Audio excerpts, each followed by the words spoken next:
Assalamualaikum warahmatullahi wabarakatuh. Nama saya Jahrona Harahap. Saya kuliah dari Universitas Islam Negeri Sumatera Utara atau yang disebut dengan UINSU. Saya dari Fakultas Ilmu Tarbiyah dan Keguruan, jurusan Pendidikan Agama Islam. Nah, kali ini saya berada di rumah peninggalan Jong Api. Nah, penasaran dengan sejarah peninggalan rumah Jong Api?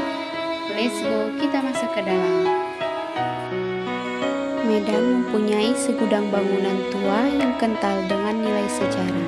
Salah satunya adalah rumah yang di masa lalu ditinggalin saudagar kenamaan Jong Api pada tahun 1860 sampai 1921.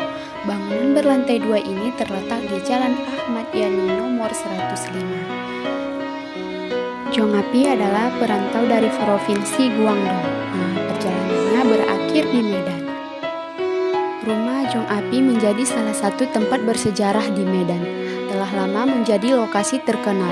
Rumah ini memiliki fakta-fakta menarik. Banyak tempat wisata sejarah di kota Medan, dari bangunan peninggalan kolonial Belanda, kerajaan Melayu, bahkan sejarah saudagar kaya asal Tiongkok yang menetap di Medan.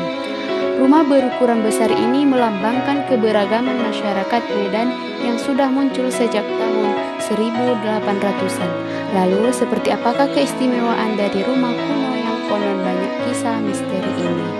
Berikut fakta-fakta menarik rumah Jong Api, yaitu yang pertama, rumah peninggalan saudagar kaya asal Tiongkok. Pada tahun 1860, lahirlah seorang saudagar kaya asal Tiongkok bernama Jong Api. Dikisahkan punya kedekatan dengan sejumlah tokoh dan pejabat penting di Medan. Rumah ini sudah terbilang sangat mewah pada zamannya. Rumah yang terdiri dari 2 lantai dengan nuansa arsitektur kuno yang sangat kental. Meski sudah berusia dari 100 tahun, pengelola masih merawat bangunan ini hingga bisa tetap kelihatan megah dan berdiri kokoh. Semasa hidupnya, Jong Api juga menjalankan bisnis di sektor kelapa sawit, pabrik gula, perbankan, dan perusahaan kereta api.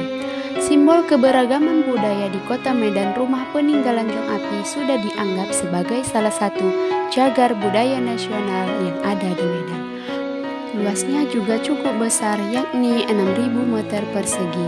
Jong Api sendiri merupakan pria asli Tiongkok, hingga tak mengherankan jika sebagian besar rumahnya dipenuhi dengan corak budaya negeri tirai bambu. Suasana rumah yang memiliki aura misterius dan eksotik. Meskipun sudah dibuka untuk umum, aura misterius dari rumah Jong Api masih terasa amat kental. Tak mengherankan pengingat rumah kuno ini sudah berusia 100 tahun lebih. Namun demikian, justru kesan eksotis itulah yang membuat lokasi ini menarik untuk dikunjungi. Dinding-dinding bagian kanan dipenuhi foto-foto Jong Api di masa lalu. Di sana terlihat antara lain saat ia bersama ketiga istri dan anak-anaknya. Ada pula fotonya dengan para pengusaha Belanda.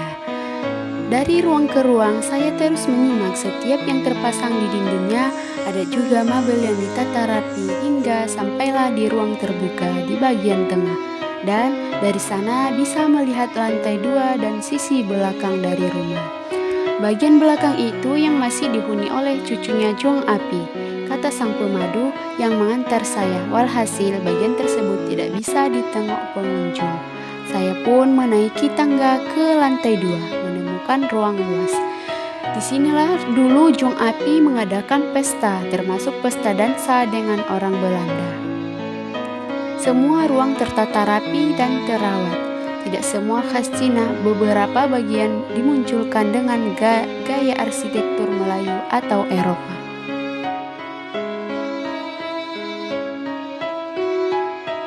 Dan sekarang saya berada di bagian ruang makan keluarga Jong Api, di mana biasanya keluarga Jong Api dan para istri dan anaknya makan di meja ini.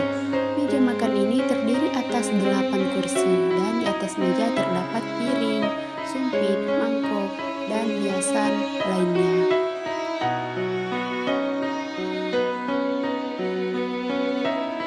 Dan seterusnya di bagian dinding kanan terdapat mahasiswa Unimed pada tahun 2009 di saat rumah ini direnovasi. Maka mahasiswa Unimed itu membagikan kenang-kenangan di rumah peninggalan Jong Api.